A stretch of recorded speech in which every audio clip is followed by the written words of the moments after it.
All right, we're in the garage here today. We are going to put a B&W flip-over ball hitch in this 2015 GMC Sierra Denali. So we're going to be going through the instructions step by step. This install is going to be a little bit different. There's going to be a couple steps where I have airbags on this truck, airlift airbags, and we're going to be taking the U-bolts off of those and using self-tapping screws. So that'll be, one unique step, but everything else will be a vanilla installation of the B&W Gooseneck hitch. So stay tuned and thanks. It comes with this box, comes with a smaller box that has this plate, the handle to do the turnover ball. Comes with the ball, it's rated for 30,000 pounds, it's 2 5/16. It comes with the spring-loaded, basically big U-bolts, thick U-bolts for the tie-down chains. In the other box, we've got the brackets, the longer brackets, it looks like. So I'm gonna get the tripod set up, and my bed is pretty dirty, but I'll get the tripod set up and we're gonna get this installed. Okay, so the first step, and sorry my garage is very short, so I don't have a whole lot of room to work around here because I've only got a 22-foot long garage. Eventually I'm gonna get a pole barn built, but I only have a 22-foot garage, and I've got these counters up here that take a good 2 feet of that away. So the Duramax actually is not all the way fit in here. So the first instructions here on this, because we have a short bed, they call anything less than anything less than an 8-foot bed a short bed. We're going to measure from the back up 44 3/4 inches. It tells you to take into account your spray and bed liner, which I have on this truck, and my spray and bed liner is about an inch, or about 1/8 of an inch thick. So what I'm going to do is I'm going to measure this, and I actually marked this at 44 7/8 to take into account the lip on the spray and bed liner. And then we measured across here, I got 51 between with the bed liner, I got 51 between the fenders. And so I intersected at 25.5, that's half of 51, and I drew an X right here where those two intersect. So now I'm going to get a self-tapping, I'm going to get a tap and hit it with a hammer just to kind of make a little indent. So right where those two measurements interact, I'm going to just kind of make an indent.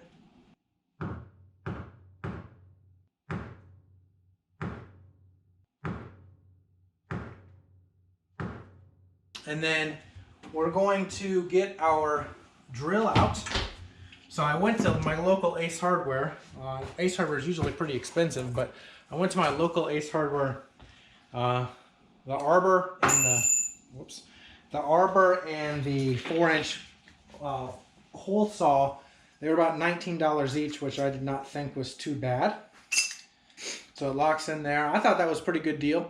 It definitely wasn't worth driving 30 minutes to Lowe's or Home Depot. So this is a 4-inch hole saw. That's what they want us to use.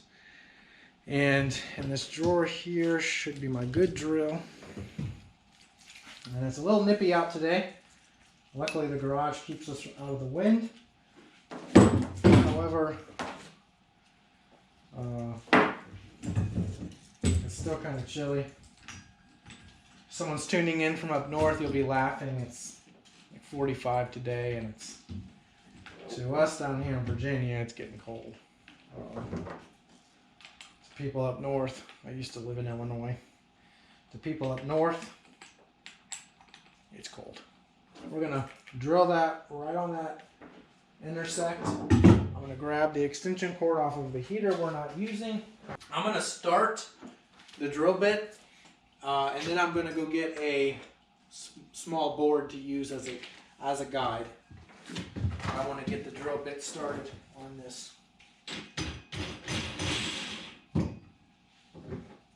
Yep, that's dead center.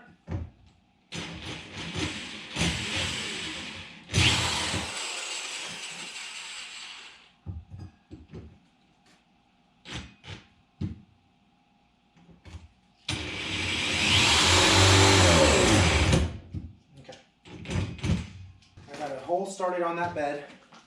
I'll be right back. I'm gonna just get a small board. I think I've got some 2x6 from the chicken coops, and I'm gonna be using that. I'm gonna put a 4-inch hole in that board, and I'm gonna kneel down on it, use that as a guide. Sometimes with those hole saws, when you're cutting metal, they have the tendency to scoot around a lot and do a really hack job.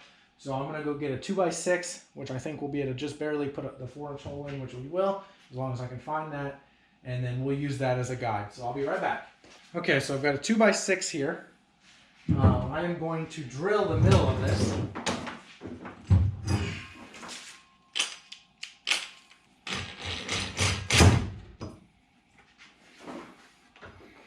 I do it right here on this trash can.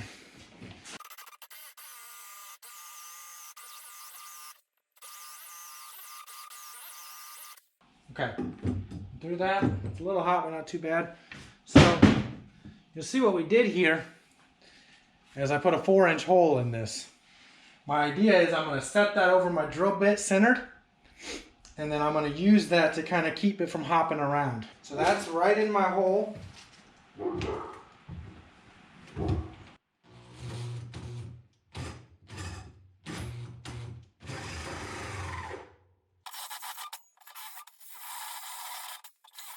And that made a really, really, really good hole. No jumping around, no scooting. I'm gonna get just a file out and just kind of deburr the bottom of the hole. Nothing fancy, just I believe these came from Harbor Freight.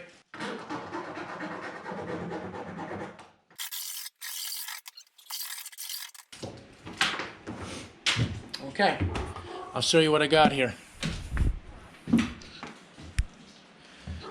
So here's the hole. As you can see, it didn't slip at all. It's actually a really good hole.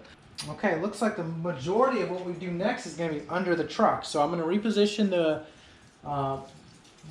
tripod. I'm going to jack up the back, and we'll go from there. So I'll be back in a minute.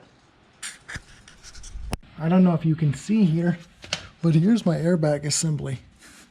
And here's the U-bolt that goes over the frame and down. Okay, there's one on each side.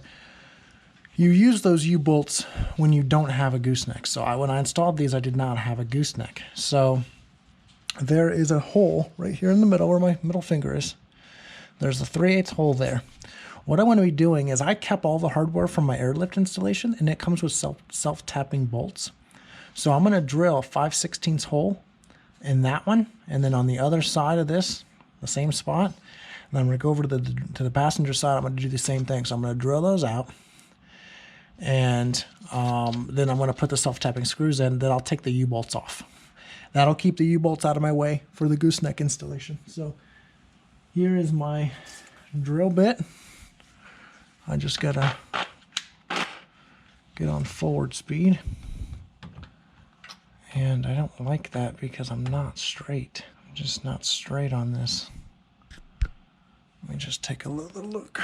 I'm going to figure out what to do about this, and then I will be right back. Okay, so I'm going to be taking off. I'm going to go ahead and take the nuts off these U-bolts and get the U-bolts out of my way. Keep in mind that this is only applicable if you have airlift suspension. When I put in my airlift, I was not originally going to have a gooseneck. So I use the U-bolts. So we're just going to go ahead and do this and take these off, and maybe that'll free up some room. And the other side drill is much easier. When I first installed these, I did not have my ratcheting wrenches with me. Okay, here is the other U-bolt right here. So we're going to go do that on the other side, get the U-bolts completely off, and then we'll figure out a way to drill that hole. Alright, so I went and got a longer drill bit, probably a 12-incher. I'm going to try to feed this more straight.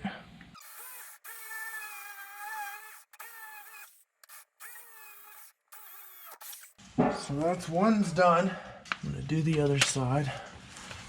In fact, what I might do actually, I might go get that self-tapper real quick and get that one started.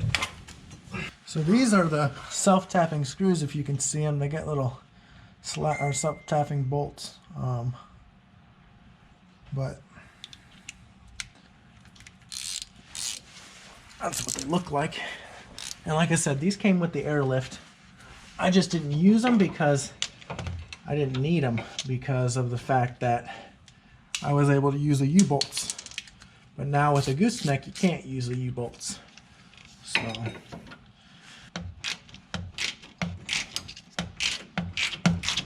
just to start it. Yeah, that's just to start it. I'm gonna get me a bigger wrench. I'm also gonna attack this from the wheel well.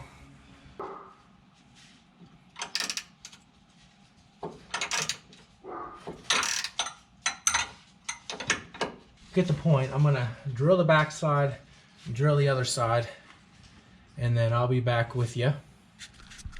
Okay, so the next thing that we need to do is cut the, there's a little bit of metal that's being used as a heat shroud, and I'll show it to you. We're gonna cut that between the cross members. So you can see our hole there. And right there, that heat shield, it runs all the way across the cross members. We're gonna cut that with a grinder, with a cutting wheel. So I think you can see this. This here is just it's a heat shroud. And we're gonna, right where the bolts go across right there, you can see a bolt right there. Right where it goes across there, I'm gonna cut it.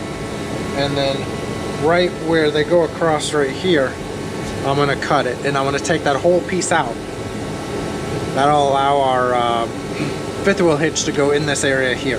That's got to be removed. So I'm going to do that next. All right, so I have found that I don't think I can actually get a grinder in there. So we're going to use 10 snips. And I'm going to snip off right after the area I showed you, right where those retainer bolts are. Right past that, we're going to snip them. That'll also keep me from having to try to do it with goggles on. And I got these little gloves on just to try not to cut myself. The 10 snips work for a lot of the heat shield, but they are not going to work everywhere. I ended up using a Dremel and one of the easy metal cutting blades that pop on and twist. It was harder because it was harder to see with the goggles on top of my glasses, but you could have probably done the whole thing with a Dremel. A grinder is definitely out. A cutting grinder is definitely out of the question. However, you could have used a Dremel grinder or 10 snips. 10 snips would have worked if I was going to use 10 snips completely. The screws that I showed you that hold the piece down, you would need to take those out so that you can get underneath it better. Or switch to a Dremel or use both. So I ended up using, and of course with the truck not jacked up, and of course a lot of people, don't have a lift, so they're not going to be jacking it up much. I do have a lift, but my truck's too long for the garage. So we're doing it, on the floor with pretty much no lift. But I wanted to add that in there because I actually found as I was cutting them that you really do need a Dremel with a cutting wheel. So that's how I did it, and I'll carry on with the rest of the instructions.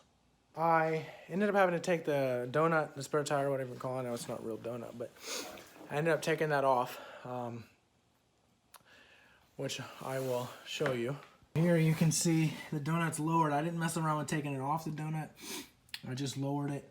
I did that so that I could get the bracket up in there. That was the only way. Now, if you don't have airbags, you might be able to get it in through the side, but I was not able to. I had to go in that way. There was no other way. I tried for quite some time. So the spare tire has to come off, which the instructions say it's optional, but I couldn't find any other option but to do that. So I took the spare tire off, and then what I did is I set the ball in there and latched it in place. I put the ball in from the top, and then I went up back underneath it and put the spring bar through it. So this is there, and then I'm using this C-clamp just to kind of keep it there. It won't fall through the bed with that particular C-clamp there. Just using it as a hoist to keep it from moving. Instructions actually say to run your sidebars first, at least one of them.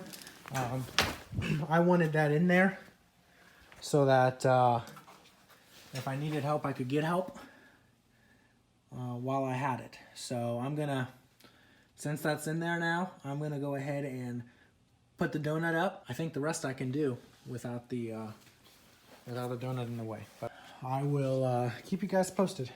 But I think this will work. I've used the Dremel again with the same cutting wheels. And on the passenger side, I notched the weather stripping plus some of the metal. There's a notch here, and I did that to fit this angle iron in there. I should have taken a little bit more than that. I was able to get it started, and then I just hit it with a mallet, and subsequently hit it with a sledgehammer when it needed just a little more convincing. So I did that and got that piece in. It's now above each one, and you can move it around.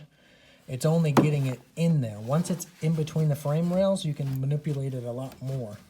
So I've got that in there. I'm gonna go and check what the next step of instructions are. Still on the passenger side here. So I got the other cross member from the box, the one that's not angled. And I'm just putting it in here. And just like you can see, it's kind of letting this fold up. I'm just kind of pushing it in there.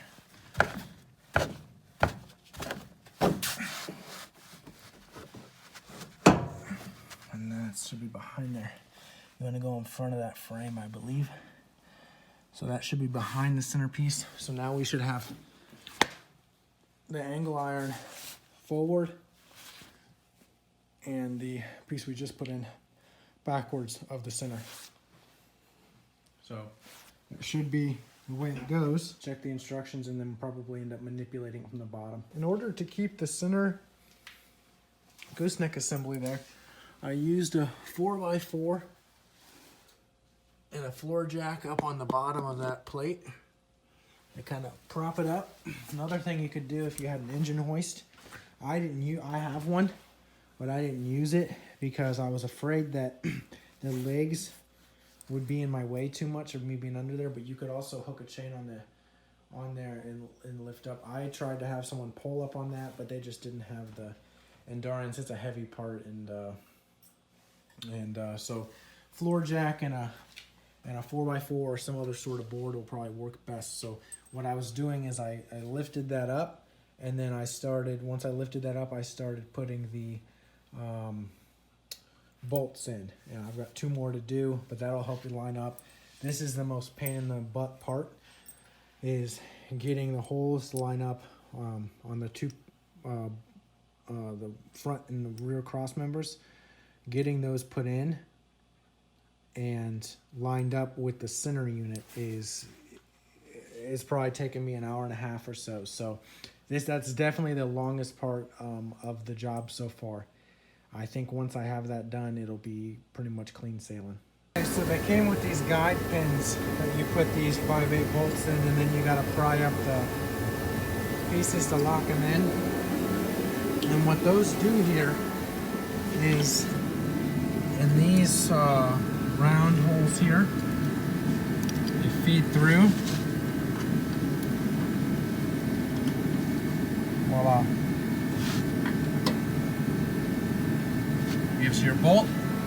There's another one for the piece back there. So there's one for each side, and then there's a longer one.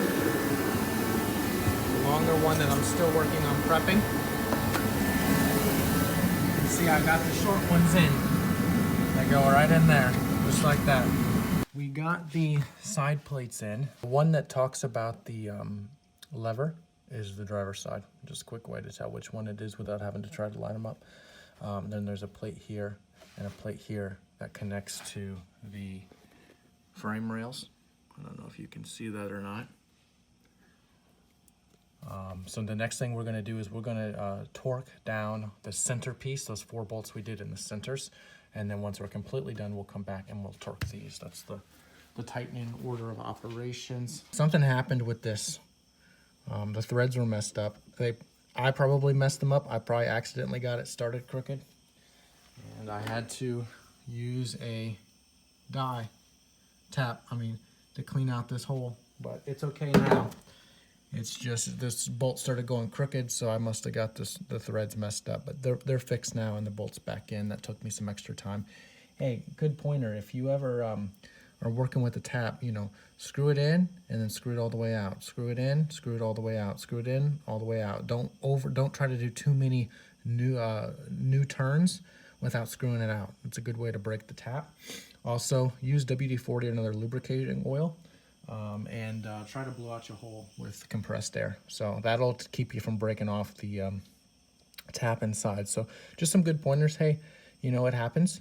Obviously it delayed me quite a bit on this because I had to wait and get a tap, but you know what, that's what happens. You can be careful and still, because of the angle or something, get something started crooked. So it is what it is, but that's how I fixed it.